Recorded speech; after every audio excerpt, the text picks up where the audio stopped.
on the island for criminals. Yeah. I read the book in 1971, 72. Real thick book like this. And my mother gave it to me. And I read it, it was kind of changing.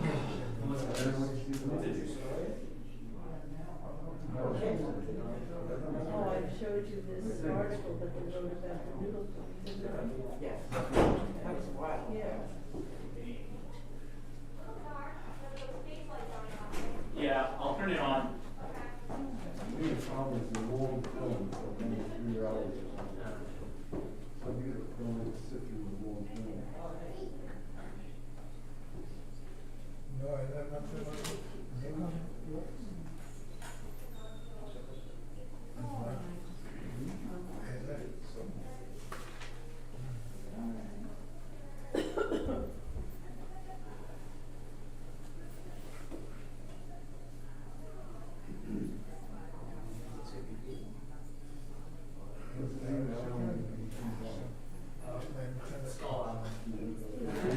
I think that's what you're thinking.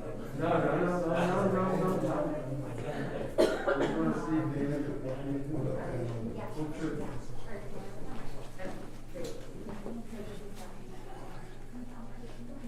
Hello, mic check. Check.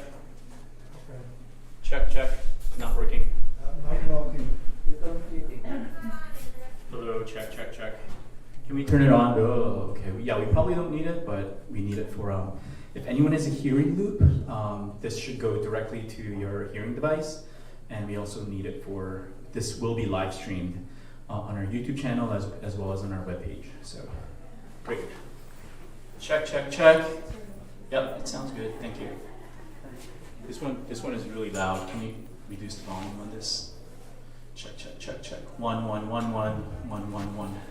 Let's go down. It's too loud. Reduce the volume, please. Melissa, can you help? Is that number 2? I don't know. It's either 1 or 2. Melissa, can you help?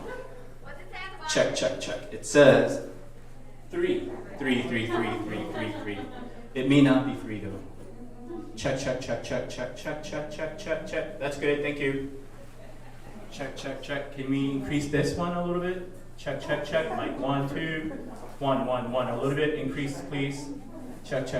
Okay, that's good. Thank you.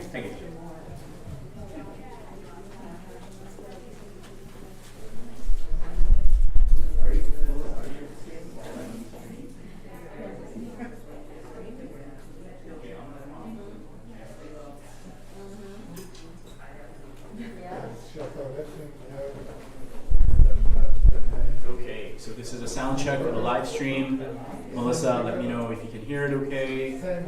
Hello. 1, 2. If anyone is joining us on YouTube or on our website, we are just doing sound checks and testing all the equipment. Everything should be on, and we will be starting shortly. Thank you.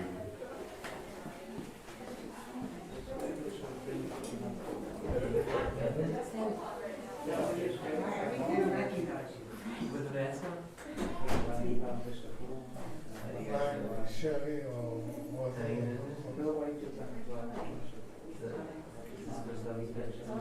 Sherry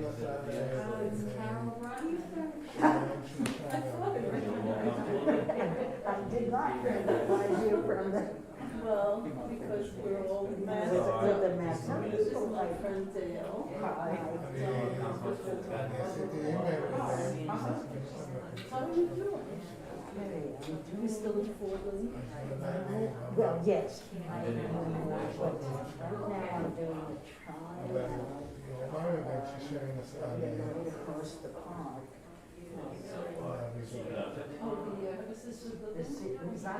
No, it's not assistant. It's the other state. Oh, yes, that's how I found out. Because I visited.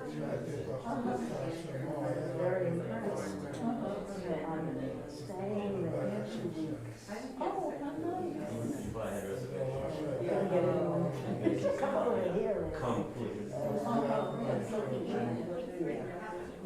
they don't use it.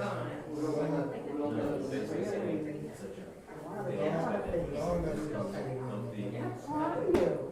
You know, I have a picture of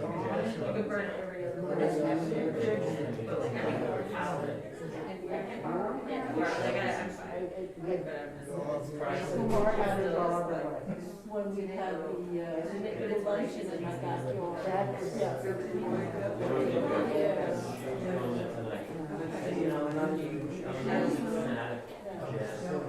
I just heard from her daughter. yeah. She sent me a picture of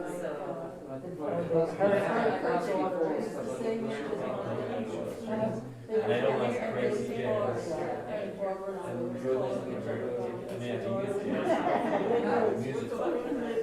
I'm a rock. Yeah, they were born 10 days It's been the phone all day trying to get these things wrong. That's what I was getting. Into 6 years. Yeah, that, I mean, it's such a happy, you gotta become a verified member, and then they give you a special number. And you're able to choose to get into the queue. And you're in the queue, and you gotta recruit whenever you buy. It's not surprising, if somebody bought it before you. And no, it's near the end. Oh. To the end of the month. I just don't look at it, so I don't take, I just don't take the hearing. It's very, Yeah, I see a lot of it happens.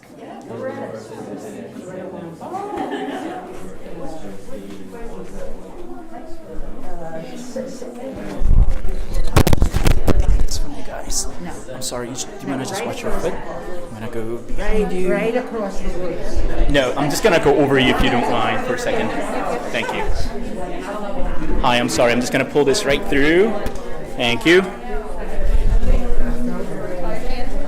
Do we need more chairs? Welcome. Come on in. Yeah, I think we need more chairs. All right. Let me just introduce Monica. We're the executive director. Monica, this is Al Smith. This is Owl. These are the speakers for today. Yes. Hello. I'm Monica. Yeah. You want him up front? Yes, please. Just so that everyone Nice to meet you. I'm sorry, your name is? Lana. Chan. And this is Stacie. Owl. That's the rumor.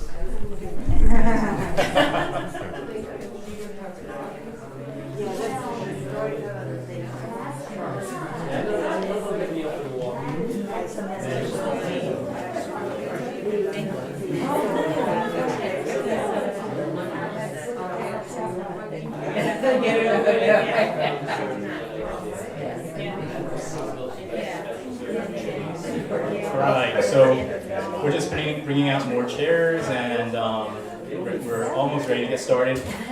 This event tonight is being live streamed, so before we begin, if you could just ask all of you to make sure your cell phones are turned off so that we're not interrupted. My name is Andrew Lee. I am the director for this space, which is called the Puffin Cultural Forum. It is a project run by the Puffin Foundation, and it's for the purpose of sharing all the art and culture and all the speakers and wonderful organizations that we come across as a foundation and sharing it with our local community. Thank you so much for coming. Many of you are new faces and some familiar faces as well. This evening, I'm very happy to be able to present a new program to you. We are working in conjunction with Open Source Gallery, which is located in Brooklyn. And the Open Source runs a series of storytelling events called How to Build a Fire. And it's something that the Puffin Foundation has proudly supported. And we are very happy to be able to bring them here to TNEC to be able to share with all of you. And thank you all of you for coming out, being brave, and supporting this new endeavor. That said, I am going to quickly get out of the way because there are much better speakers who are ready to share their stories with you. I'm going to introduce you to the stage Lana, Siebel, and Stacie Evans, who will be leading the series. as well as Monica Verrer, who is the Executive Director of Open Source Gallery. Thank you. Please welcome them with an applause.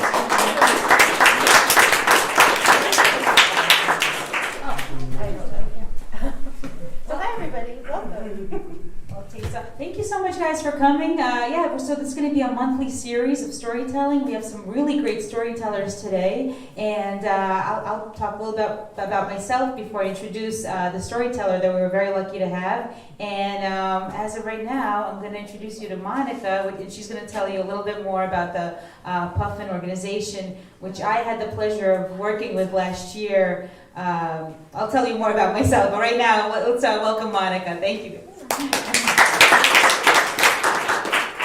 Yeah, so Open Source Galleries in Brooklyn, we are really lucky to be such close friends with the Puffin Foundation, and have worked, like last year I was on a storytelling series, which Lana will tell you more about, and we have actually a very similar kind of exhibition lineup than the Puffin really. So that's how we align. We have Edgar Heap of Birds right now and Keith Christensen at our gallery space. If you make it to Brooklyn, I know that's kind of a schlep, but it's a beautiful show right now. It's called In Union, and it talks about the native involvement of and the involvement of Native Americans in union strikes, and it's really there's also a talk that Edgar and Keith did on the opening night of the exhibition, which is online, so that's really interesting. It's a lot of personal stories from Edgar and Keith also involved, so part of the storytelling. And I'm just going to talk about how to build a fire for a second. Yes. So just to tell you about how to build a fire, it was started by... Of course. Really I just want to thank the Puffin Foundation for funding this also. Yes. So How to Build a Fire was started by poet Terence Degnan in partnership with Open Source Gallery, and the idea that, Terence's idea for wanting to have a storytelling event, it's not to be like a showy performative event like some that you might have been to, like the Moth or something like that. It's really to build community and to share personal stories, and he always likens it to literally sitting around the campfire and telling stories to each other, and that was what inspired him to start it. This is the start of season 9, so it's been going strong for a number of years now. I actually co-hosted season 6, which was super fun, and I'm really excited to be back to host season 9. And you will see later that I will also be telling you a story. That's not usually how it works, but if your host is not able to find a second storyteller, guess who has to tell a story? So we'll see how that works out when it's my turn. Thank you, Stacie. And again, I'm really looking forward to doing this as a monthly. And so I got to do this last year, where I got to tell a 45-minute story about my immigration from Kharkov, Ukraine to America. And I was actually a refugee. Well, if you see my stand-up, I make fun of myself. But this is more of a storytelling, and it ended up being such a beautiful experience. Everybody was so kind and supportive, and we really connected. So we decided to continue starting this year as a monthly series, and every storyteller will tell about a 15-minute story, and so that's going to be, I'm very excited who's going to be here. And I should tell a little bit about myself. I'm a professional comedian. I do stand-up full-time. I perform almost every night. Recently, I've been getting to headline more. I do a 45-minute to an hour set, and I've been getting to travel all over the United States and getting to perform in New York. And that's about enough about me. I'm very excited to stay back today and get to watch. Thank you so much. Get to watch the storytellers. So our first storyteller. I am very excited that she's here because I have to read. She has a lot of accomplishments, so it was very hard to remember everything. But she is a conceptual artist, a comedian, and a self-proclaimed psychotherapist. Yes, her most popular character is Dr. Lisa, the self-proclaimed psychotherapist, and currently she hosts a great weekly show on Radio Free Brooklyn called Dr. Lisa Gives a Shit. I really advise you guys to check it out. She's got really great guests every Thursday, 2 to 3 p.m. on radiofreebrooklyn.org. I got the pleasure of being on, and it was such an amazing experience. It really makes you feel welcomed, and you do learn a lot. And she's also performed at the Brooklyn Museum, Brooklyn Academy of Music, the Edinburgh Fringe Festival. She's been the subject of feature stories in numerous publications. She's nodding her head, such as the New York Times. You've done all this, and the London Times. And I'm almost done, I promise. And her visual art has been widely exhibited at many venues, including the New Museum, the Bronx Museum, the Brooklyn Museum, and so many others. Guys, she is an incredible performer, also a beautiful human. I got to know her over the last few years, and I'm very excited that she's here with us. Please, let's clap it up for Dr. Lisa Levy. Yes.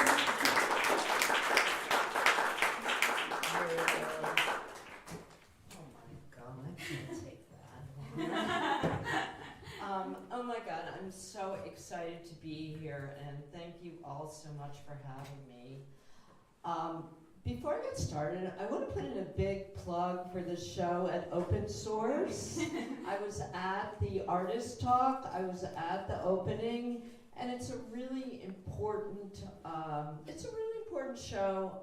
Edgar Heap of Birds is an activist and an artist, and he's really making a difference in a lot of communities about labor. And I can't encourage you enough to either listen to the artist talk or visit the show. And I was going to, first of all, I just want to say Lana is my mentor. I haven't been doing this as long, and I was very excited to be invited, but I was very, very nervous. When I went to the opening, I saw Monica, and she was so happy that I was going to be on. I said, okay, I'll do it.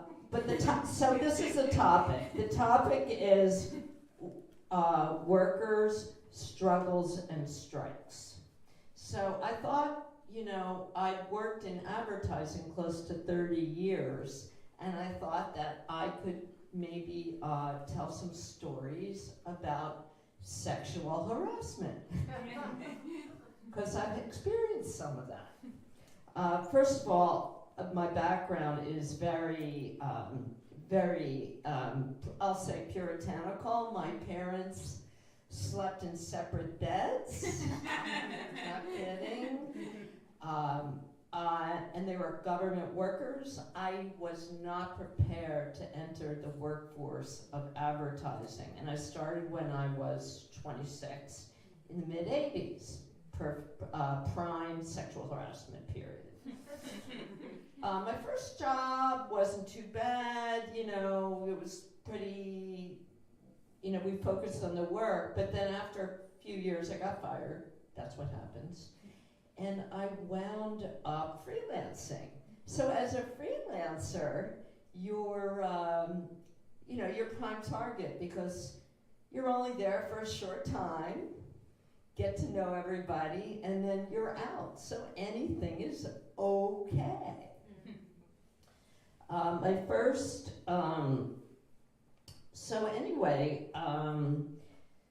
I started out, I got this job at this ad agency, and in advertising you work in teams, like copywriter, art director. I was an art director.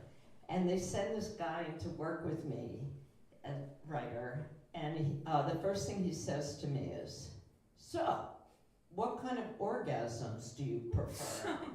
Vaginal or clitoral?" So I looked straight at him and I said, "Mark, I don't have orgasms. I'm frigid. We're still friends." And Mark also, by the way, had a plastic teaching model of a vagina in his office. So he had a great conversation piece all the time. And then people were talking about it so much that his boss finally came to him and said, put your box back in the box. Which is pretty good. He's the writers, you know, copywriters. I mean, I'll tell you that I did play along with the boys a little bit. Like when we went out for drinks after work, I would say things like, I know what my 2 selling points are. I have nice tits, and my dentist says I generate a lot of saliva.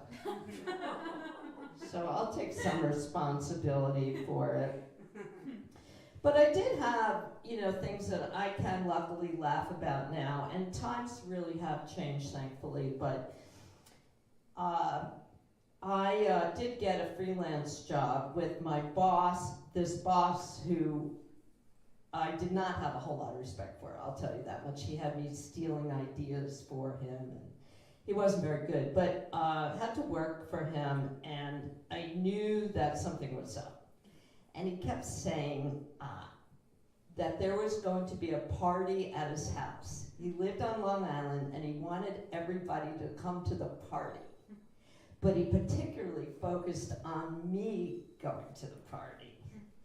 Plus, we worked on celebrity cruises. Have you heard of that? So it's like, you know, we're horrible. So for a cruise, unless you like to drink a lot and throw up.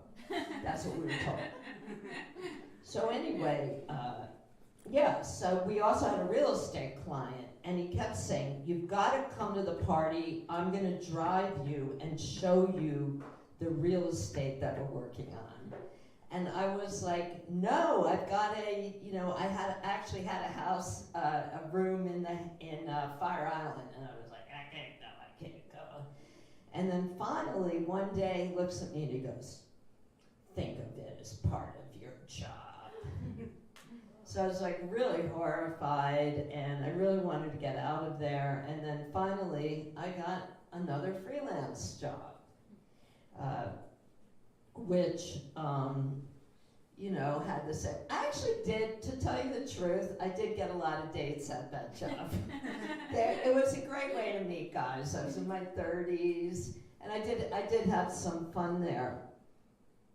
But after a while, I worked there, I worked a bunch of places, and then there was a guy I met through all of these advertising connections, and he said, we're gonna get you, he had seen some of my work, and there was a job opening at this ad agency, a full-time job, and he was like, you're gonna be great, I'm gonna tell him to hire you. So he's like, they're close to hiring somebody, you can't hire any more people, you've got to hire this person. So I go on the interview, the whole thing, I get the job, and then every day he kept bugging me to go out to dinner with him. He kept bugging me and bugging me and bugging me, and he was friends with my boss. And so finally I said, okay, I thought, well, I'll go out with him and get him off my plate. So we went out to dinner, and then he tried to kiss me outside the restaurant. And then I didn't want to kiss him, and he got more aggressive and more aggressive until finally he was yelling at me on the street, I wish I'd never gotten you the job. Which was really, really bad.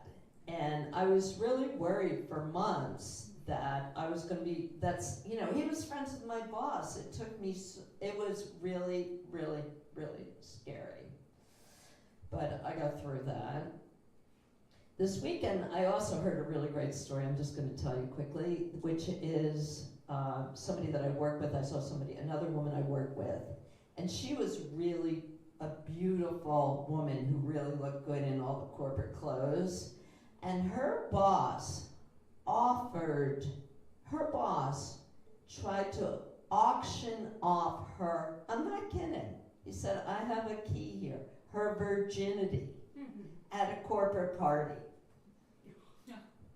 Like unbelievable, for real. And then when she went to the management, she got so far up, and then finally the last guy, the top guy, said to her, he goes, I heard what happened. And he goes, you're not going to say anything. So, because she would have gotten fired. But anyway, so that led us to, you know, what I really wanted to point out is how important Anita Hill is. Because I was working at, you know, I was working in advertising when her case came up, and we were all, everybody was, you guys are all mostly younger than me, but you know what I mean. It was a really big deal. If you weren't around then, it was a really, that had never happened before. And I sort of thought this would be a great time to kind of get back at these guys. So I would go up to all these guys, so all the guys at work, I'd be like we're talking, you know, I'm in my 30s, these guys are in their 50s or something, and I'd be like, Charlie, I really like the way those pants fit you. and like, Harvey, your eyes are so blue. And it was really funny. They couldn't take it. They would like giggle to themselves, and like, finally, one of them said to me, one of these guys are like, Lisa, I think you're too much for us. Anyway, so what I did was, you know, a few years ago, just a couple of years ago, I think it might, I'm not sure, maybe it was during the, you know, well, sexual harassment cases come up all the time. And I had it in my mind that I was going to write Anita Hill, because I had been so inspired by her, and I realized like how much she had changed my life. And the thing was, as we all know, she didn't really get the justice that she should have. But she was really, to my way of thinking, the first woman who really put herself on the line and really stood up and really spoke out. And she was treated horribly, horribly. And it was on TV, it was all anybody was thinking and all anybody was watching. But when I saw that woman stand up for all of us, it empowered me. And here I am, at least like 30 years later, sitting at my desk, and so I wrote to her. I wrote to Anita. And it said, hi Anita, I am 64 years old, and I want to thank you for the pivotal role you had in my life. I was in my 30s, I worked in advertising, an incredibly sexist business, and watching you testify on Capitol Hill meant everything to me. It changed my life. I knew you were telling the truth, and I was so awed, proud, and impressed with you. Even though you didn't win your case, your speaking out changed everything in society. I felt the dynamic shift in my own life and at my office. It must have been an extremely difficult experience for you personally. I thank you for your service. It mattered so much to so many. I tell young women all the time how important you are to advancing the role of women in society. I know you will go down in history. So I got a letter. She replied to that. And she wrote me back saying, Dear Lisa, thank you for your affirming words. They mean a lot to me in these changing times. I'm especially happy to know that you are talking about young women. Despite their independence, they do listen to us. And we have a lifetime of experience to share. Wishing you all the best, Anita Hill. So I just like loved that exchange with her, and it gave me a certain feeling of hope that I think everyone that has a job has something that they feel isn't right. I mean, there a lot of times, and sexual harassment is just one part of it. Edgar Hooper Birds could tell you a lot more profound stories than I can. But I do feel that every chance that people take to make things right or do the right thing, it builds on each other. So I just wanted to put that out there. Thank you so much.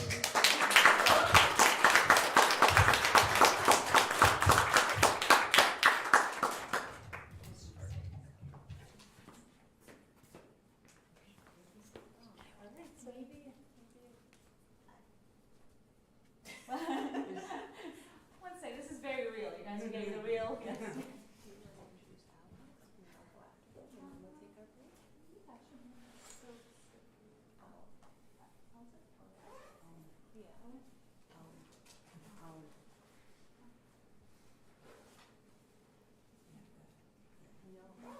Did you send me something?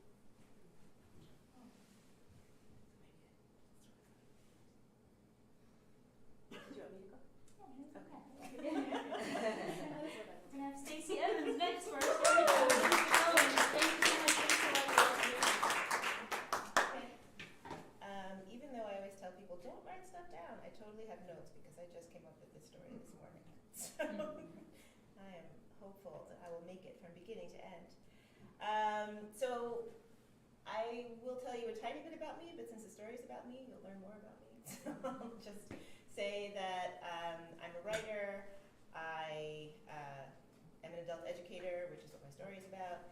I live in Brooklyn, and I think that's good enough. So all of the really big ideas that I grew up with about how society was supposed to function and like what was the structure that was supposed to make things be good in the world and in your life, I learned from my parents, which makes sense because I grew up with them. And like I can trace back all of those things to things that they did or said. So for example, I grew up knowing for sure that I was going to go to college because I feel like I was eating that every morning for breakfast. Like my parents really like drilled that in. You will grow up and go to college. You will grow up and go to college. I mean, that doesn't always work. My siblings did not grow up and go to college, but I did. And other things that are less serious than that, like you will speak textbook English. That was the only opportunity to speak in my house was to speak correctly, because if you started a sentence and you made a mistake, you got corrected right away and you had to go back and start the sentence again. It's incredibly annoying. Don't do this to your children. but effective. I speak really well. But I also grew up with this idea that a good job was a union job. And I actually have no idea where I got that idea from, because I can't trace that back to anything that my parents said or did. But I know that it had to have come from them, like all the rest of these things that I learned from them. So I had this idea, you should have a union job, that will be, your ticket to a successful life. So let's fast forward to when I became an actual worker and have not had any union jobs in my entire decades-long life as a worker, which is really sad. Like I wanted to be in a union. I found myself through what I call fortuitous stumbling in the job that has become my career. I work in adult education. I started as a teacher and have gone on to other jobs in adult ed. And aside from like a really serious push in the mid-90s to try to get adult ed teachers into a union, there hasn't been a lot of focus on unionizing adult ed teachers. And if there is a job that is ripe for unionization, it's adult ed. Like adult ed teaching is wonderful because the work is great and the students you're working with are great, but the jobs suck. Like you aren't paid well. You get hired at whatever the hourly rate is. Happily, it's more now than it was when I was teaching. But you could work in an organization for a decade, and your hourly rate will never change. You will just be making that same amount of money the whole time. Most places aren't able to offer much in the way of health benefits. Most places don't offer sick time or annual leave time or any of the things that you would expect to have as a worker. But again, working in adults is great. I mean, I've been doing it for many years. I must like it. But it's also a way to exploit people, not because people who run adult ed programs are terrible, but it's because there's not a lot of money in adult ed, and so you have to like parse it out in these tiny little ways, and it means that the teachers are the ones who suffer. Like there's not a lot of money to support them.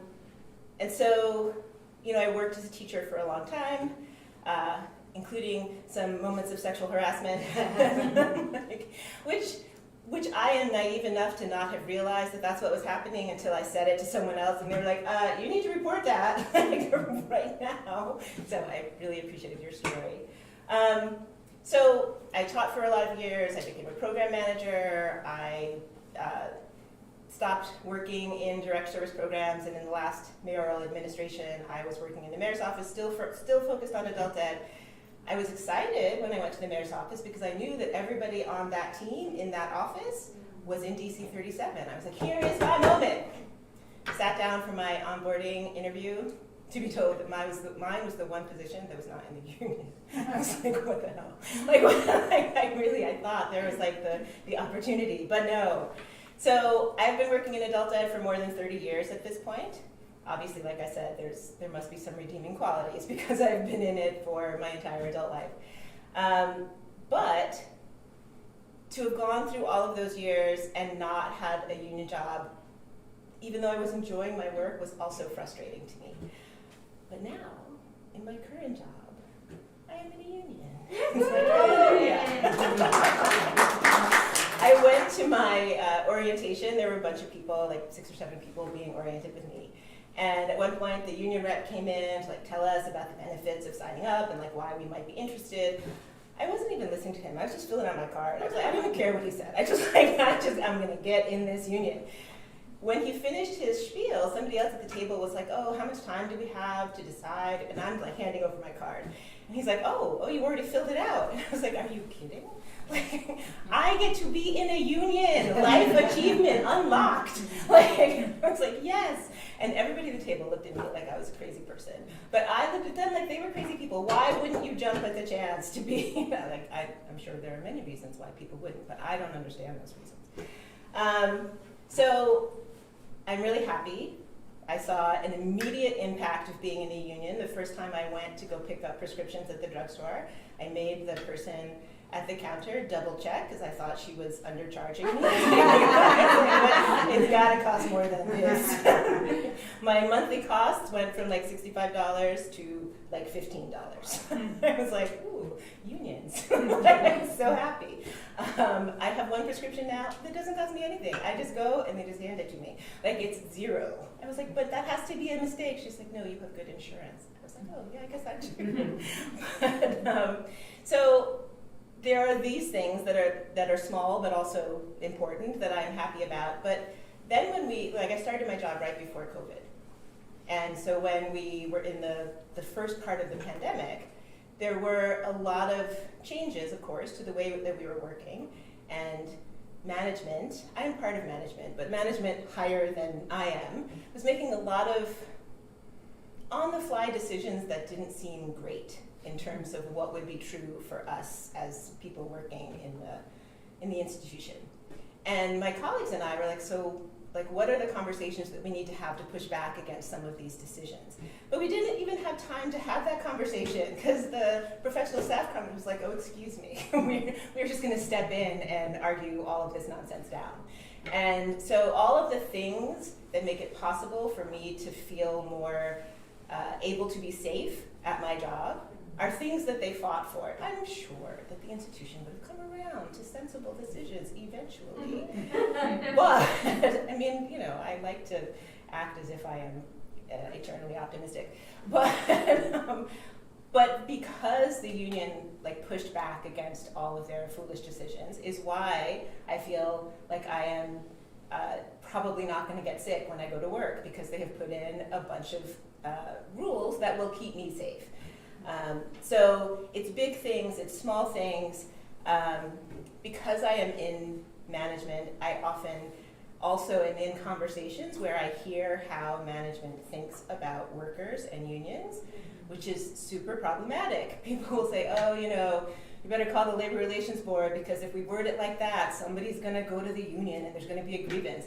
And I was like, yeah, because that thing that you want is wrong. that thing that you're doing is not a good thing. So of course someone is gonna have a grievance. And they're like, oh, Stacie, she's such a socialist. I'm like, no, I am my parents' daughter, because being fair to people was another one of those big things that my parents drilled into me, is that you don't take advantage of people just because you can. Like, you are supposed to treat people with respect, and why is that like not your first choice? Like, and people, like, some of the rules that people have come up with during these last few years of the pandemic, like who has to come to work, who has to share space, who has to do whatever, have just been not at all thinking about the actual people who will have to do these things, only thinking about some end result that is desired.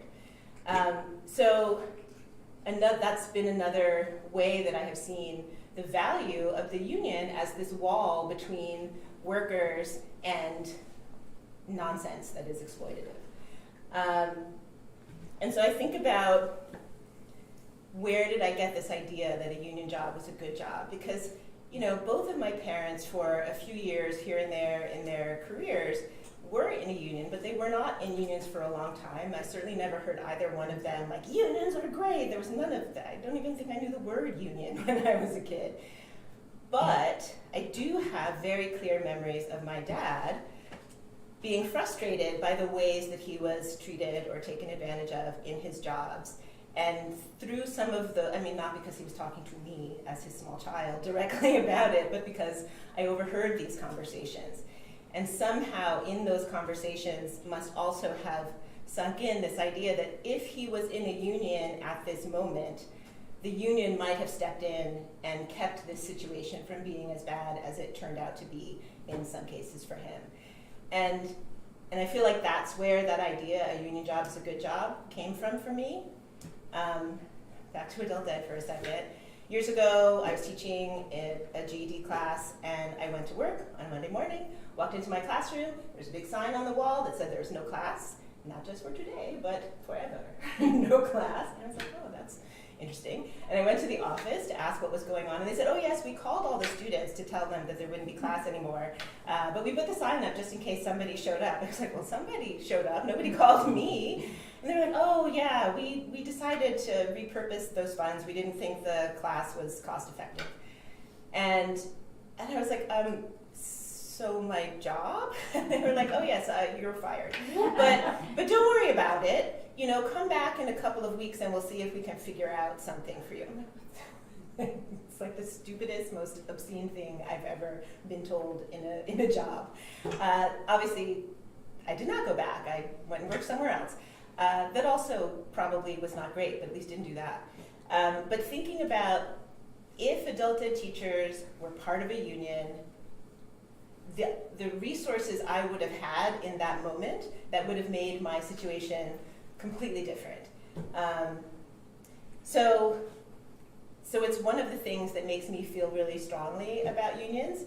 And so in like 10, maybe 12 years, depending on how much of an old person I want to be before I retire, I will be retiring. And so it's like it's taken me my entire work life to get to that thing that I had as a goal as a child. I have a union job. But before I end, because that is the end, but then I have another thing to say about unions. In my job in the mayor's office, I had the opportunity to visit the plumbers union training facility, which is somewhere in Queens. I don't know Queens. Anyway, if you ever have an opportunity to go to this training facility, you must just show up. I'm sure they will take you in. I had such fun in this place. This is going to be my post-retirement union plan is to get on the path to becoming a plumber. First of all, I don't want to be a plumber, let me be clear. But I would love to be in an apprentice program in the plumbers union. A, because that training facility is just like my dream of an adult education center. Also, unions still hold on to the title of journeyman. I thought that went the way of medieval history. The idea that I could get to be a journeyman is way cool to me. I love this idea. And I discovered on that trip to the training facility that I'm an excellent welder. I am apparently a natural. A thing that I didn't know and would never have guessed. And when the guy who runs the place saw what I had done, and he's like, "You've never done this before?" I was like, "Do these hands look like they've ever held a tool?" Like, of course, I've never done this before. And then he said a curious thing. He said, "Well, do you knit?" And I was like, yes. And he's like, "Oh, well, that explains it." I was like, "What, to you? Could you explain it to me?" Apparently, it's a similar set of motor skills and focus that is required to be a good welder and be a good knitter. And he's like, "You should really consider becoming a plumber," which is the funniest and most fabulous thing anyone has ever said to me. But then I thought, I could be an old lady welder. This would please the crap out of me. So I'm not going to become a plumber, but I might join the steam fitters union, because then it's just welding all the time. Like straight up welding day and night. I would love this. I would, like, with my full head of silver hair and my tool bag, and just be running around welding shit. So don't be surprised if you need some welding done in like 15, 20 years, and I show up with my little, I don't even know what the tools are called. Is it a blowtorch? I have no idea. But I would learn, because I would be in that beautiful training facility learning how to be a steam fitter. So that's it. Thank you.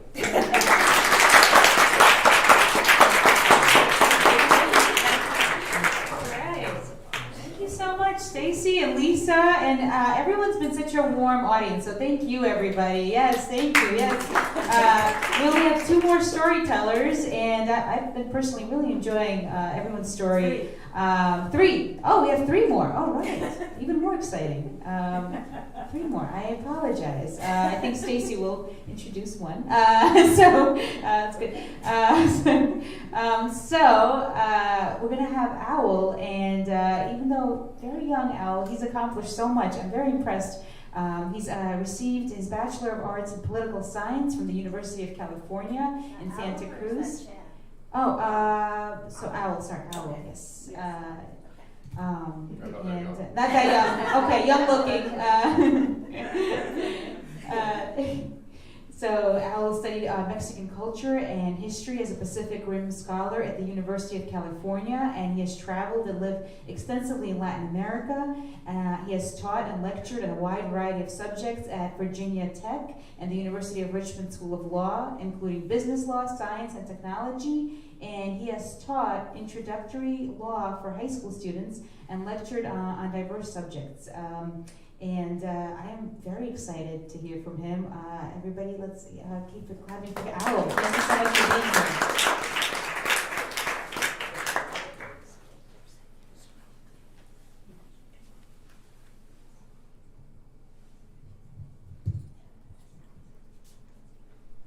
Anashik, Kishalamo Anashik, Kwachi Manitou, Elamiliang, Kakanaaki, walk. Mbi, walk. Kashong, walk. Dindao. Anashik, Anashik, Anashik, Anashik, Aho. These words I spoke to you are from the Munsee language, which is the original language of this region. They say that the region here around Manhattan is the most linguistically diverse region on the planet. I think over 800 languages are spoken. Until recently, Munsee had all but been eliminated as an active language. But it's embedded in our place. It's embedded in our landscape here, even in the words we speak today. I mean, Hoboken, I believe, is a Munsee word. Hohokus is certainly a Munsee word. Even Tapan, Manhattan, land of many hills, those are Munsee words. And there's a deep knowledge that's embedded in the language as well, like the Hudson River. That's not what they called the Hudson pre-contact. I mean, it's called the Mahikanatuck, the river that flows both ways. And it has tidal influences, so the language itself it's like a library. So fortunately, we have in our diaspora teachers from Canada, one of whom recently passed last year, Karen Sasha Stone, that helped bring the language, are helping bring the language back to us. And what I said in English is, Anashik is our word for thanks or gratitude.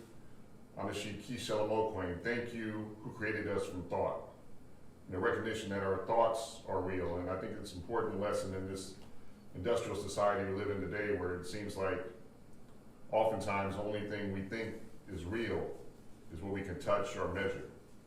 So Anashik ki shalamokwain, thank you who created us from thought.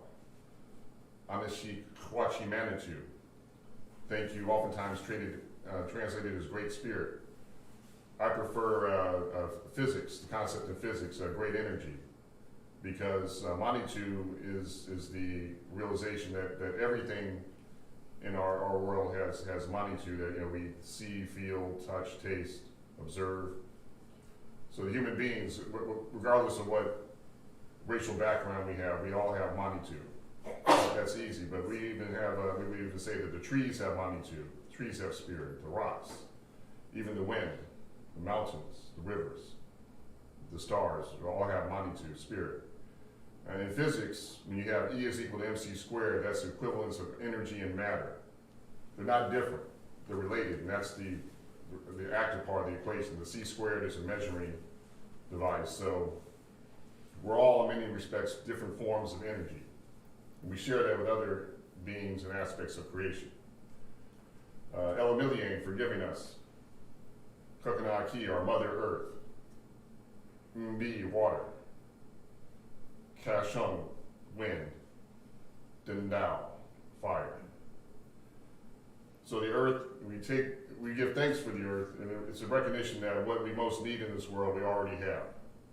And that's part of the problem we have in our modern industrial society, is that oftentimes we confuse what we want with what we really need in terms of how we go about our daily lives and our collective lives. So Anashik Kakanaki, Mother Earth. I mean, the earth is our mother. That's how we emerge and where we come from. And we take the earth into us in terms of food. Anashik can be, thank you, water. I mean, it's not so much that we have rights to water, which any ecosystem says. I mean, we are water. Over half, 60% of our bodies are water. Anashik Kashon, thank you, wind. We're not going to survive but minutes without wind. Anashik Dindao, thank you, fire. Which is, and it's interesting that fire was brought up here recently. I find it one of the more interesting elements because in many respects it represents technology. The medicine people would say that fire knew us before we were even born. And that's interesting. It has parallels in the anthropological, archaeological story where they say that human beings have had fire for over 1 million years. So fire predates our emergence in our form that we have today. I think we had brains half the size of what they are now when we first started working with fire. So it's not that indigenous people are anti-technology, it's that there is a healthy respect for the technology and a realization that, like with any of these elements in creation, they can be very beneficial to us. They can also destroy us if we are not very careful how we relate to these different beings in creation. So I was in ceremony with a very powerful plant, and I was warned that you can make psychological breakthroughs with the plant that might take years of psychotherapy. And that was right in my case. The first day, they wanted to see how the plant would work with me, so people were talking about the visions they had, and I said, well, I heard some nice music. And I was a little bit disappointed. I thought maybe it didn't work with me. The second day, I was meditating on Donald Trump's haircut. And then the vision just took off. I mean, you think about it. I mean, that haircut. I mean, it's a work of art. I mean, whether you love them or hate them, you know, they say a bald man can't be president. So I would say that the single person that's the single most responsible for Donald Trump becoming president was his hairdresser, probably. So, in the vision, everyone had the Trump haircut. My chief had the Trump haircut. My colleague had it. I was walking down in Broadway, and then everyone, men and women, they all had the Trump haircut. And I said to myself, this is absurd. And that had been my problem for decades. I've been trying to figure out absurdity. And it was a breakthrough right then. And then I started having all these visions of all these predators, lions and alligators. They were all laughing, just the absurdity of the whole predator-prey thing. And I remember seeing the blankets I was on. They looked like a child's dinosaur. I was thinking to myself, I said, "You're a T-Rex. Why are you smiling? This is like serious stuff. You're eating people." And the T-Rex was just smiling there. And then they were saying, obviously I kind of shape-shifted to an owl. They said, "You're the most dangerous one." And so I looked at myself, and then I just had to start laughing. And of course, the way the plan was working with us, no one knew what I was seeing. So they knew I made a breakthrough. I just started laughing. And then that's when I realized that the people they call the madmen or madwomen, why they laugh. It was a recognition of absurdity. So along those lines, what I might have suppressed in the past, sometimes I'll just roll with it. And that kind of happened last night. I was in an action today in the city regarding an insurance company that wants to insure a pipeline called the East Africa, I don't know, all these acronyms get mixed up, but there's a pipeline they want to build through Uganda that will displace a lot of people and pollute the water there in Lake Victoria. But they want to go ahead and do it for whatever reasons they do. And so, one of the criticisms that's always raised is, well, how did you get here? So I actually walked from Malwa to Manhattan 35 miles last night. Wow. Just so I could say to those folks, I walked. And kind of make a point there, but yeah, I mean it's absurd where we develop these systems where we're destroying what we need, which is clean water, to get what we want, which is I guess profits for whatever insurance company it is. And I'll just leave you all with kind of confirmation as to why unions are so important, because I did teach at Virginia Tech, and I was also practicing law. And there was a case I was working on with involving a bank, a very powerful bank. They had merged with another one after the financial crisis, and they just wanted to find a way to get rid of all the new workers. So there was some technique where they were accusing the workers not actually of stealing money, but of changing it's kind of complicated, but denominations of money to meet a rule that the company had in terms of what denominations you could keep in the register. And so my client was a manager and was squeaky clean. I mean, they accused her of doing this. They had tens of thousands of transactions. They said, we have identified 5. I went back through the videos, found where they accused her of not exchanging money, and it showed the money right there. But the judge didn't care. And part of that I saw in terms of, he was only facing myself, and I wasn't part of a big corporate firm, and my client. Had there been a union involved, I don't know if it would have been different, to be honest with you, but it would have been a much harder, would have been a much better fight in terms of trying to establish their rights. I mean, it was clear as day when you saw what they were doing, and other workers were talking about it. But because they weren't unionized, because they didn't have an organization, the bank was able to kind of take advantage of the situation and steamroll and basically fire them based on pretext. So another part of the vision that I had was, I returned to the area. I didn't grow up in this area, but I returned, and one of the first places I started to go to is one of our sacred sites up there in, on the border there between New York and New Jersey and the Highlands.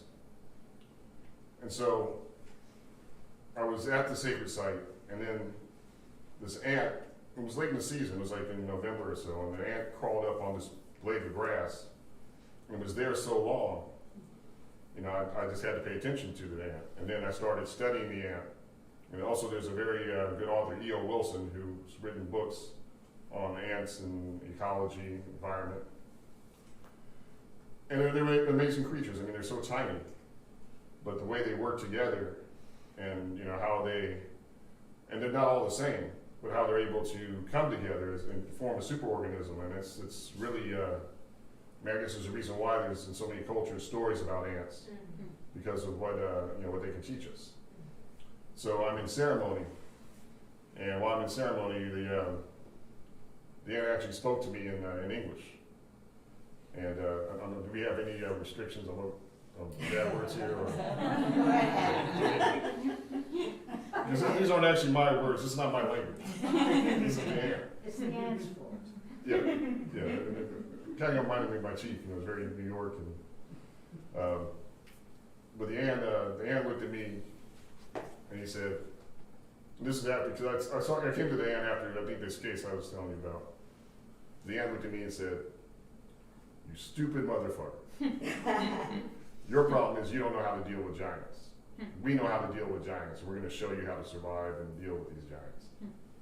So that was one of the lessons I got from the ant. And quite frankly, we need to have these lessons to deal with what we're dealing with. I mean, we have these huge corporations. Like the corporation that I was dealing with today, or we were dealing with today, I think their revenue was like $5 billion last year. So we're not going to match them with resources or head to head, but if there's enough of us that comes together, then perhaps we can go ahead and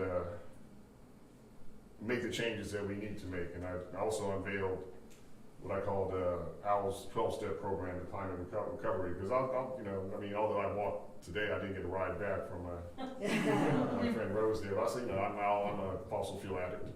Because the first step is you got to admit that you have a problem. So. I think that the natural world, us reconnecting with nature, which is in the prayer that I brought to you, is one way we can continue to survive on this planet. Because we're in the 6th mass biological extinction event.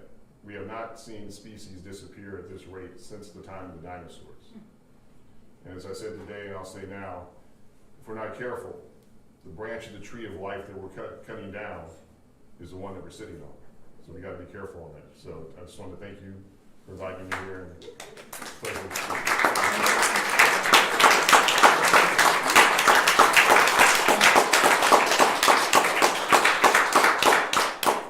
Thank you.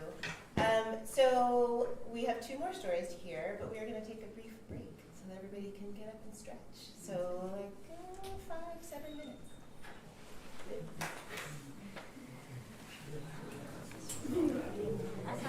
That's such a good story. Yeah, talk about her.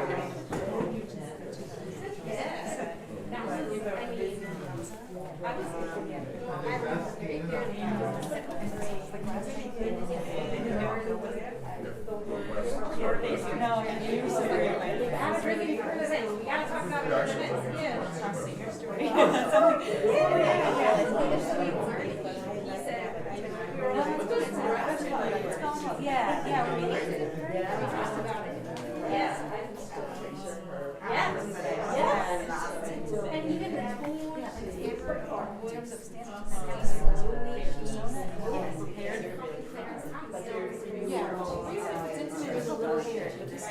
I love your community. Really be yourself. It's amazing.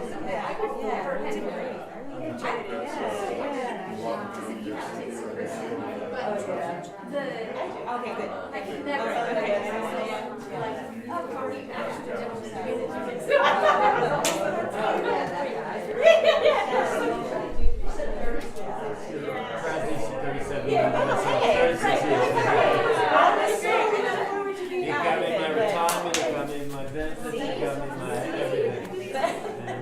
the screen of retirees right now.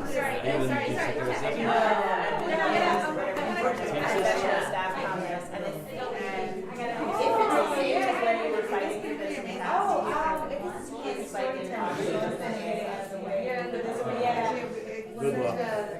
You know, it's fine. I will organize a number of unions. I fought against my unions. I'll just fight to justice because they're not perfect. But they are a lot better than the exactly. Better than not having that standing in front of I appreciate it. But anyway, so could you tell me how to get there? I wear this baby. Yes. So the Puffin Foundation funds this. Thank you so much for coming today. That organization seems to Oh. Because I don't know if you're not fine. She was really, really she's an artist. So I was like, oh, I mean, I don't know. An amazing artist, really awesome. And that's how the whole union and yeah, I was this idea. I would like come to your meeting. Are you in the city? Yeah. I work in Kearney, so I'm in like the city. That show was all about that. So I'm working in the local in Kearney, which is Yeah. I would just love to do it. I would be happy to because have you ever heard of it? I don't know. They have a community business cards. I'm very like less decisions. That's the exhibition. So artists that actually. and now that I've told you, it was like a crisis. It's like a little bit like, like Intellectually, emotionally, socially. It was like the first time in my life. activists, artists. It was really terrible. Yes, I still. Sometimes when I'm putting in my backpack, Everybody, whatever comes out of my I system, really it's But I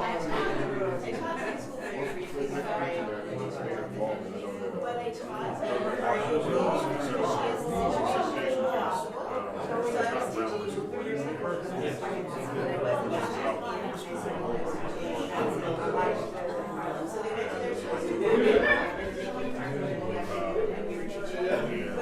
wanted to be doctors. Kind of hit the ball. English, math, and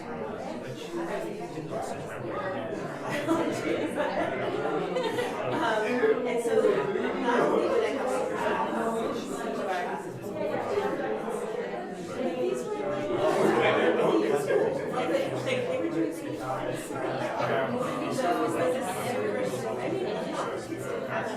they did. Supported and very, and I knew it was fishy even while I was doing it, but when I thought of when it was clear,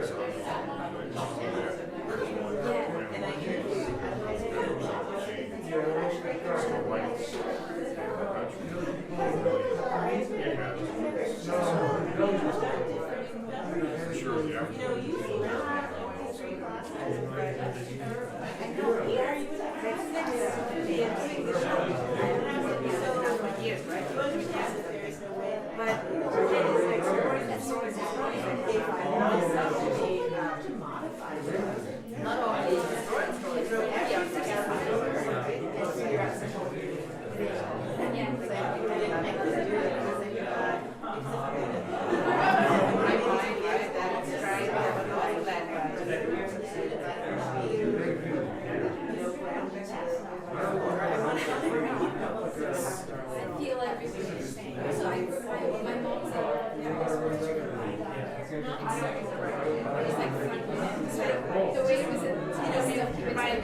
show that we have now. Yes. Like, what are the chances that you would show up here? I mean, he has like Because then I will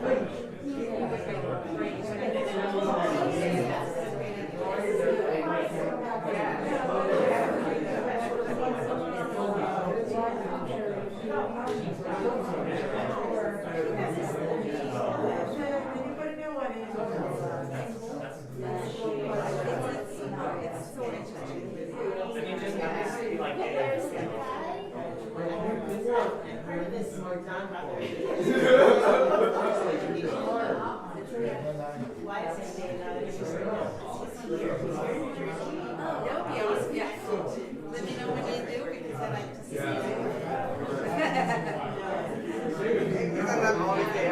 I try to like be there. But I'm also not part of. She's based here or there? I'm basically. So the pattern shop is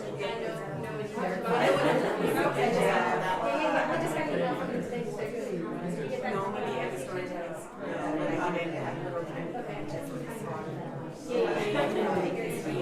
also, because we thought it was good to make sure that everybody understands that kind of relationship. Yes!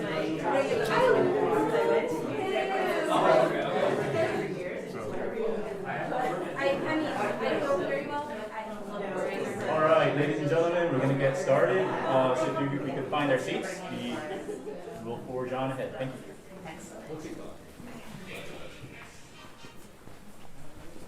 Hey, don't worry, I'm not going to tell you another story. I am going to introduce our next storyteller as soon as I find his bio. Okay, there we go. Chan Kim is from South Korea but raised in the United States. He attended public school and continued his education at the Fashion Institute of Technology for graphic design. Creating visual communication in space is a practice that he enjoys. His time at Open Source Gallery and COCO has helped him reinterpret integration, sustainability, and discourse.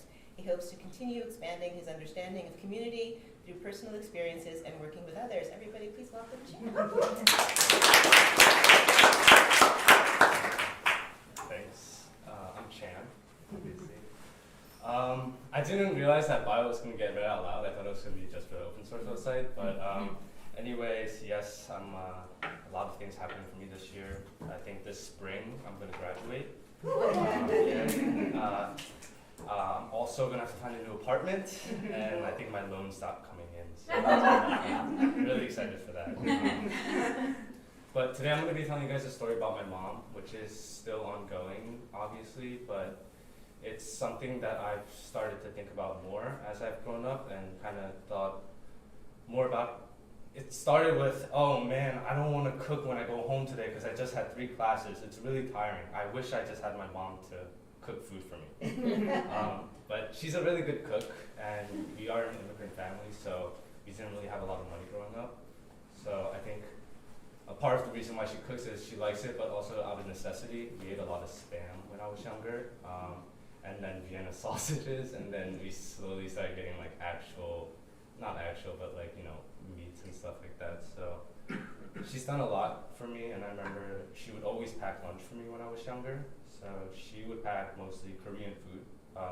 So things like kimbap, which it's like sushi, but it's not sushi. In fact, it's more like the sushi roll. It's not even actual like sushi, but she'd pack kimbap, which is like different vegetables and maybe some meat rolled in rice and seaweed. And then she would pack me fried rice, kimchi fried rice, and then she'd pack me all these other different Korean things. And looking back, like I'm so fortunate, you know, like this was a good tasting meal. I didn't have to wait in line for 20 minutes and then whatever, and I got to eat it. And my mom, she would always she'd wake up at 4 to set up all these meals for us, so I was really thankful for that. But I didn't realize what I had at the time, and I remember I wanted what I didn't have, so I wanted the Dorito chips. I wanted chocolate milk out of the carton. I don't even like chocolate flavored things, but I wanted that. I wanted we had ice cream at our school, and we had ice cream at home too, but it's like different when you have one for yourself versus like, you know, a bunch of spoons in a tub. So I wanted all these things, but we didn't have the money to buy it, so the only other way to get it is to trade for it, but nobody really wants like a thermos full of, you know, kimchi fried rice. So I took matters into my own hands and I realized, okay, what can I do to change the situation? And I realized I don't cook my own lunch or pack my own lunch, so I'm gonna go talk to the person who does. So I went to my mom and I said, we have to be more American. Like, this isn't okay anymore. Like, we have to really change. And she's always been really good about like kind of just listening. So she said, okay. And then so she started packing me these sandwiches and like spaghetti, and it still wasn't right because the sandwiches she packed, like there was too much lettuce in it, so I would have to like sneak the lettuce before like everybody else got to the table, so they wouldn't make fun of me for having too much lettuce. And then the spaghetti was a huge problem because she would pack it with broccoli, and I love broccoli now, but the problem is when you have broccoli in Tupperware for so long and you open it, it smells just like a fart. Like, yeah, it smells not good. So like I would try to like get the sauce in as soon as possible, and then I'd try to eat it, but then I'd get spaghetti sauce all over myself, and it was just like, it was a huge mess. But I think about that a lot, like now every time I get hungry and I don't have the energy to cook, I wish I had someone to cook for me, especially my mom because of how good she was. But I've been thinking about that relationship a lot because I realize a lot of the things that I want in life right now, I have to kind of grind out to get it. You know, it's not going to be so easy. I'm not going to win a lottery. I'm going to have to really work for these things, and it's going to be an everyday, you know, thinking about the bigger picture while always doing the small little detailed things that just aren't fun, but you have to do. And I relate that with my mother because that relationship took a lot of work. You know, we had really good times when I was younger, and even with, you know, us assimilating, we went to a lot of suburbs because my mom and dad chased public schools that were like in better neighborhoods or had higher scores, so the kids didn't look like me, and that's why the food didn't resonate as well. Sorry, it's my first time doing this. We got in a lot of fights, and it was like the type of fights where my brothers would have to like close the doors and like kind of hide everybody because we would just get like a screaming war with each other. And I remember I decided I would go on strike and not eat her food. So she would always pack us breakfast every morning, or make breakfast and then pack. That's why she had to wake up at 4. And I would just not eat the breakfast, and I would just sit there and watch her, and then always just take one bite and then just slide it towards her and then have it be that. And I did that for about a solid like few months, but she always kept making breakfast for me, and it was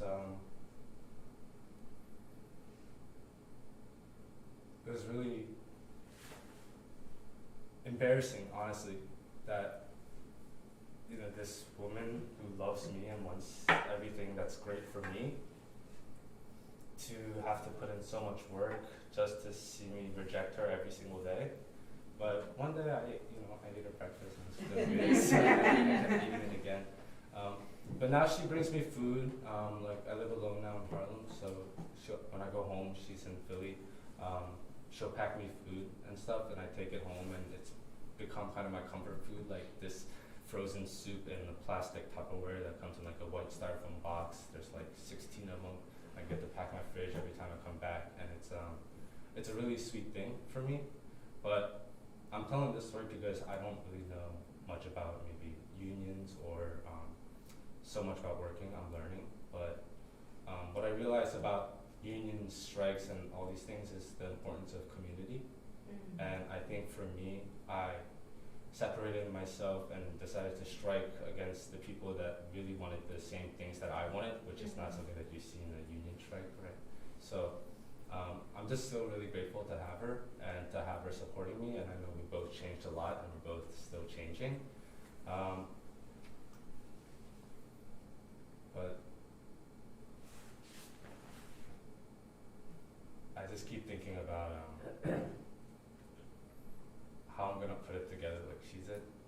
as I grow up. And I can barely cook for myself, but I'm learning, and hopefully I get to cook for other people, and yeah, that's what I want.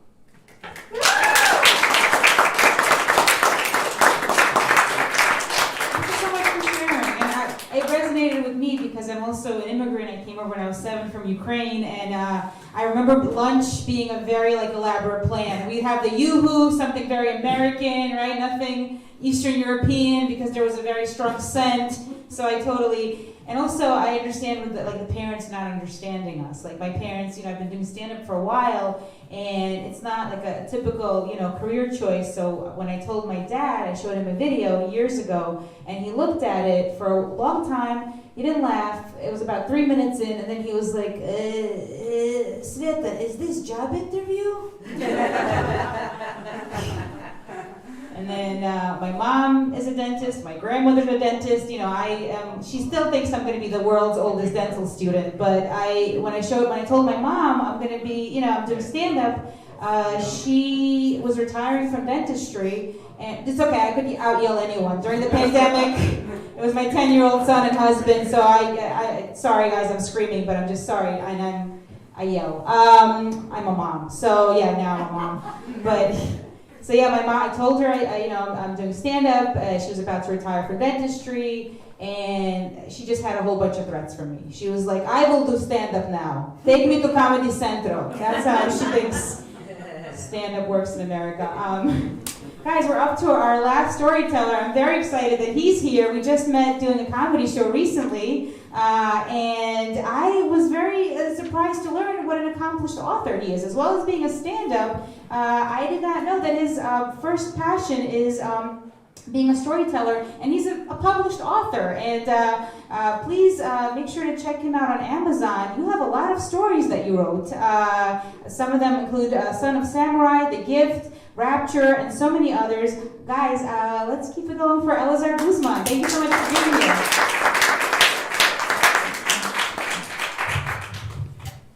Hey, everybody. How's it going? What'd you say? I said a skilled performer. Oh, thank you. Well, I hope I don't let you down. So, yeah, I'm happy to be here. This is actually, I've been doing comedy for 10 years now. This is actually my 10th year. And my story is actually about, I guess a worker's strife in a way. So I'm 32, by the way. And here's actually a fun fact today. I actually got my first really good job today. I'm going to be working for a startup company in California as their comedy marketing manager. So it's the biggest opportunity I ever had. But I'm going to take you back when I was 26. I was about, I got to do math now. I was 4 years into comedy, and I didn't really know what was going on. I wasn't making money. I was bad at it. I just believed in myself really hard, right? And I don't know, I came down to a point where I just truly hated my job. I worked in a kitchen, and I worked in a nursing home, and I served food to the old people. And I just, over time, and it was so hot in the kitchen, it would be literally 135 degrees in the kitchen, and because they couldn't lower the temperature. So literally my shirt would be soaked. I actually wore a purple shirt at that job, which is weird, I'm wearing this now. But it would always be soaked by the end of the day. I hated my life there, and it's okay. I know this is very relatable, but yeah, anyway, so this is actually a small portion of the story, but one day I got an opportunity to open for Artie Lang. I don't know if you guys know who Artie Lang is from the Howard Stern show. And so I went to my boss, and I had actually asked for time off to open for another person, but not as famous as Artie Lang, a week earlier. And so I came to him again, and I'm like, hey man, he was actually really cool about it the first time. I was like, hey man, I had this opportunity. I want to know if you can possibly let me have off on Friday. And he was like, you know what? Ask this question in front of the rest of the staff. Would you mind doing that? And I was like, sure, right? And so he comes and says, come on. And so I follow him out, and he's like, everybody's working. He's like, oh, hold up, everybody, hold up. Eleazar has a question to ask me, and I want you all to pay attention. And so I said, yeah, do you think I can have off on Friday? He's like, for why? Why? He's like, to open for Artie Lang. He's like, I don't care who the fuck you're opening for. In front of everybody. Right? And I was like, what?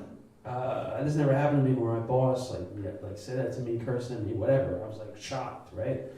And he's like, you think you're better than everybody else here? You think you're special? He's like, you make one choice right now. Either you're a comedian or you work in a kitchen. And I was like, I'm a comedian. And I quit my job that day. Right, and that was a terrible decision. I should have gave it at least 2 weeks. It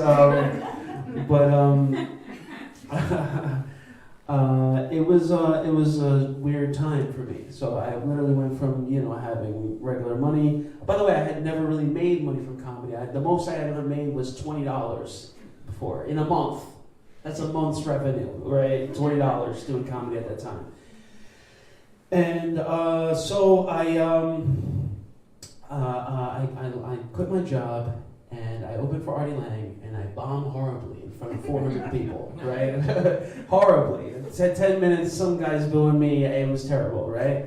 I was also very new, I wasn't very good at comedy. And anyway, I was freaking out because, I wasn't really making money, and I ended up finding this guy who was kind of like a comedy manager sort of thing, where he managed big acts. So like he would try to find almost like washed up comedians and then have them reinvigorate their career type of thing, right? But this guy wanted to come up, like the biggest come up of his life, right? And so what happened is he got connected with Bam Margera. You guys know Bam Margera? You guys know Jackass, the guys from Jackass?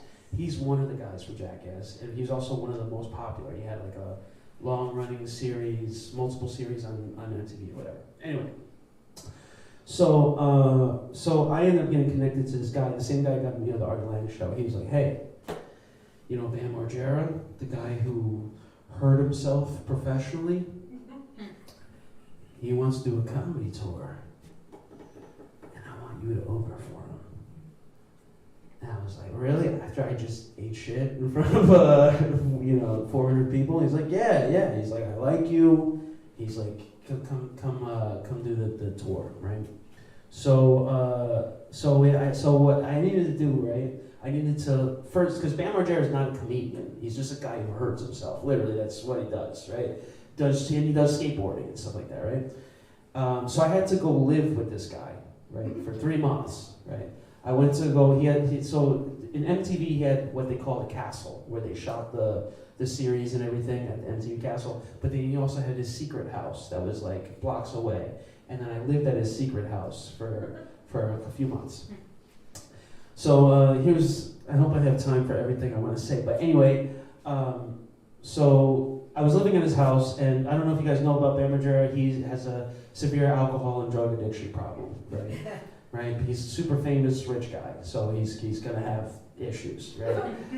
He's also been famous since he was like 9 years old, so it's like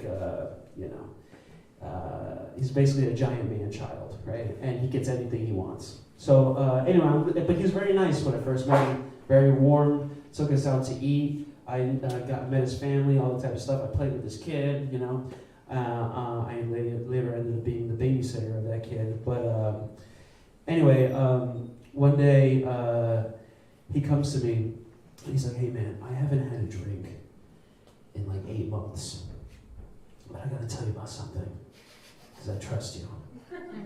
And I was like, really? Okay. And he's like, pulls out a 6-pack of beer. And he puts it on the table and he goes, this is my secret stash of alcohol. No one else knows about this alcohol besides you. He's like, not even my wife. He says, look, I'm not gonna drink it. It's been 8 months, I'm done. But you know, it's just a reminder, you know, that I can, you know? And I was like, you're sure, man, however you want to rationalize it, right? And he was just like, yeah, so he explained to me the whole story, puts it away. Right? Then, like weeks later, I'm watching him, he's editing this video that he's been making for 10 years on this giant screen. And so he's just, you know, moving things around, editing things, and then he clicks the wrong button on something. And he deletes like 20 minutes of the movie that he's been making for 10 years, right? And literally this guy who's been calm, great guy, family man, like normal dude, hasn't been hurting himself, literally just went, no! And lost his mind. Meanwhile, it's also a blizzard outside, right? It's blizzarding super hard. And it's just me and him and his wife and his kid, right? The manager's not there. So it's just me and him. He freaks out. Oh yeah, by the way, I forgot to tell this one part of the story. So the wife came up to me one day, about a week earlier before this happened. She goes, I know Bam has alcohol. Tell me where it is, or else I'm gonna kick you out in the street. I'm like, but there's nobody here to take me home because I didn't drive at the time. And she's like, oh, I don't care. She's like, you think I care what happens to you? She's like, show me where my husband's alcohol is right now, or you're not doing this tour or anything.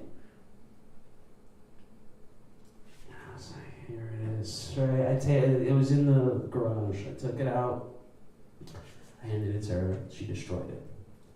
Fast forward to Bam Margera freaking out in front of his TV screen, right? He freaks out, so he had there's a big screen where he worked on the movie, and they had these sliding glass doors, right? So I'm thinking he's gonna walk over to the sliding glass doors, but that's not his style. He blasted through the glass doors, literally cuts all over his body, starts freaking out, smashing stuff in his house, right? His children are in the other room. His wife is like, what's happening, Dan? What's happening? He's like, I don't care. I want my alcohol. Where's my... And he starts going to the garage. And then there's like a moment of silence where I'm just like, oh, I'm just in the room. There's glass everywhere. I'm so scared, right? And also I'm thinking in my head, this guy's a millionaire. He could just kill me and get rid of my body if he wanted to, right? And nobody's gonna, you know, oh, what? Who's Eleazar? I don't know what you're talking about, you know what I mean? So I'm just so terrified, right? And he goes, where is it? Where is it? And he's like freaking out even more, and he bursts into the room again, and he's like, where is it, Eleazar? You're the only person who knows. Tell me where it is. He's like, your wife told me she was gonna kick me out of the house if I didn't give her the alcohol. And he, instead of coming after me, I thought he was just gonna beat me up or something. He just like, I just literally ran to the door, and we're like, Bam, where are you going? Where are you going, Bam? He's like, I'm getting alcohol.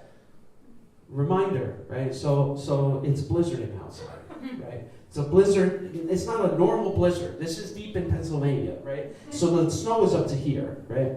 This guy, he has a Range Rover, so it's like a Range Rover, but it's a little extended off the ground. Not only that, he lives on this like Nightmare on Elm Street type of hill, right? Where it's like it's like a peak like that, and the house is right here, and then the driveway is like that, right? So he runs, he drags himself through the snow, right? And everybody's just watching, me and his family, and he gets into the car, and he just slowly plows down the hill in the Range Rover, and then he just disappears. Okay? Then he comes back 6 hours later, a completely different guy than he was a month earlier, 2 months earlier. He was completely out of his mind, but for like 24/7. Like you couldn't have a normal conversation with him. He stopped shaking my hand normally. Like I'd be like, hey, Bam. He'd stick out his finger, and I'd have to shake his finger and be like, I hate this right now. I don't want to do this, you know. And anyway, so then also that's when he started making me do push-ups all the time, which was I used to be really heavy set. I used to be at 300 pounds at the time. And so we drive around, and every time we drive somewhere, let's say we go to the gas station or something, before we go, he's like, we're not going home until Eleazar does 10 push-ups.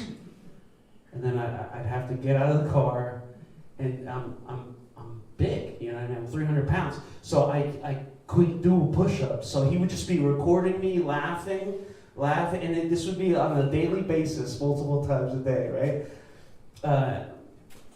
Yeah, it's funnier when I tell my friends about it, but anyway, so I don't know how much time I have left, but okay, cool. But I have just a quick ending to this. But so anyway, so Bam, this all happened literally a couple days before our tour was supposed to start. Right? He was a completely normal guy, calm guy, and then he had this alcohol break and completely lost it. Right? What I ended up finding out is that he started smoking meth and crack immediately after he started drinking. Like just and then he's because he's rich, he can get unlimited amounts of meth and crack whenever he wants. So he was just literally he didn't sleep like for the rest of the time I knew him. Yeah, and anyway, so we do our first show. The first show goes fine, right? Somehow he doesn't have a mental breakdown. Second show goes good, right? The third show, that is supposed to be the big show that's supposed to. There's so many. There's like the New York Times was going to be there. All these people were going to be there because this is supposed to revitalize his career. It's supposed to be the whole new jumping off point. It was supposed to turn into a worldwide tour, right? And so on our way to that show, the last show, we picked him up from the hotel. When we picked him up from the hotel, he walked out of the hotel. He paints. He walked out of the hotel with 50 different canvases. And like a bellhop pushing the canvases, and he's like, I did these all night. And literally just like the simplest little crow, and he would just throw it away and do like another canvas. So that was his art.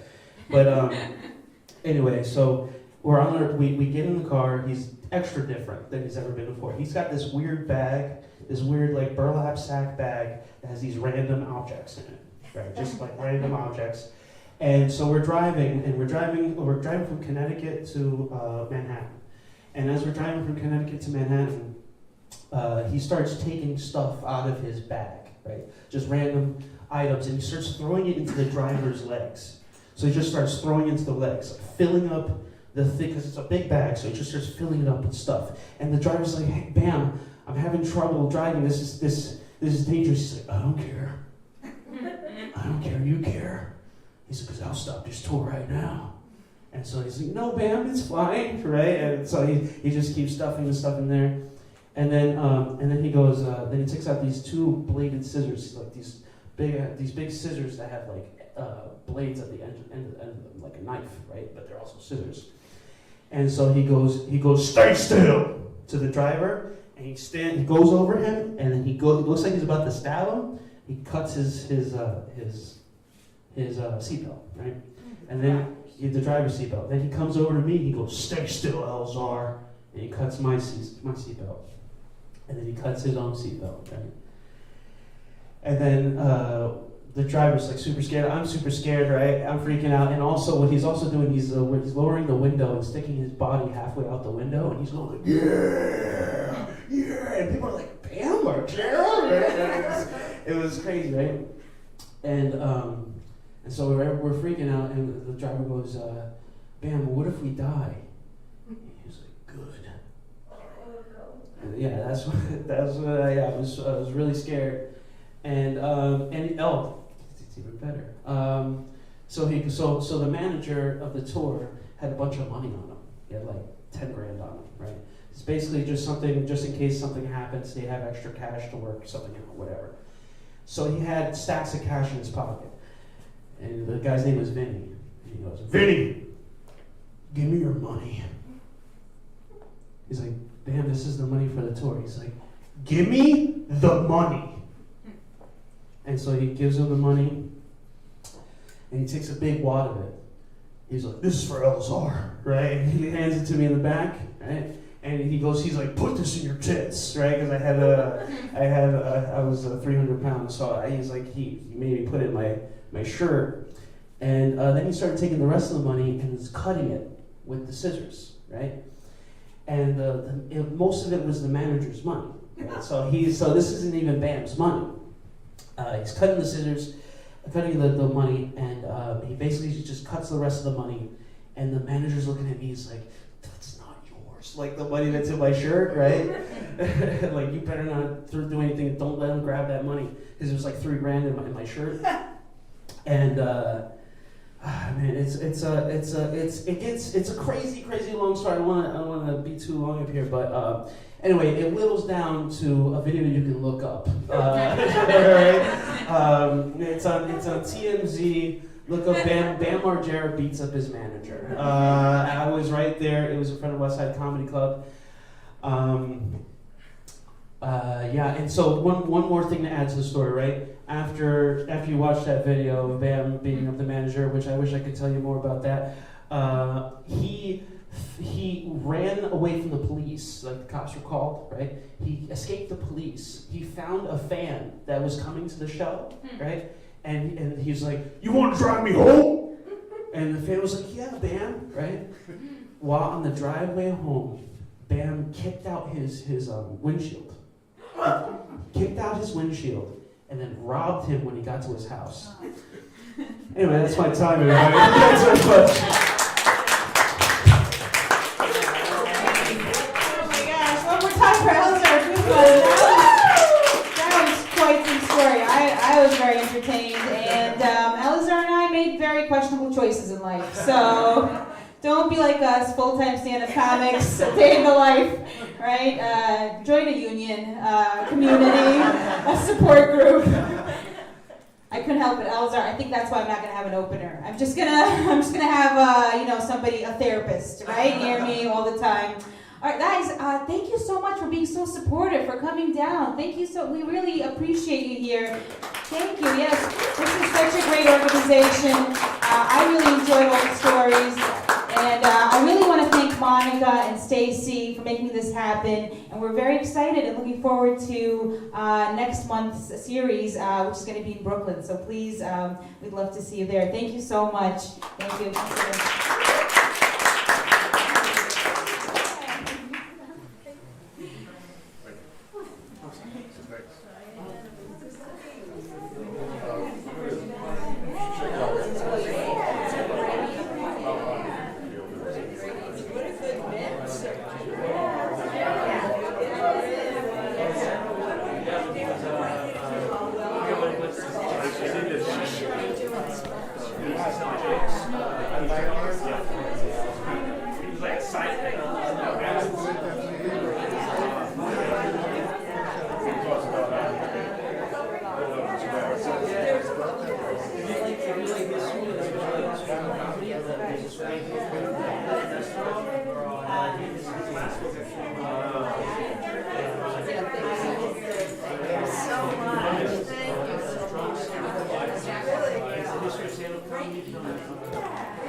That's pretty much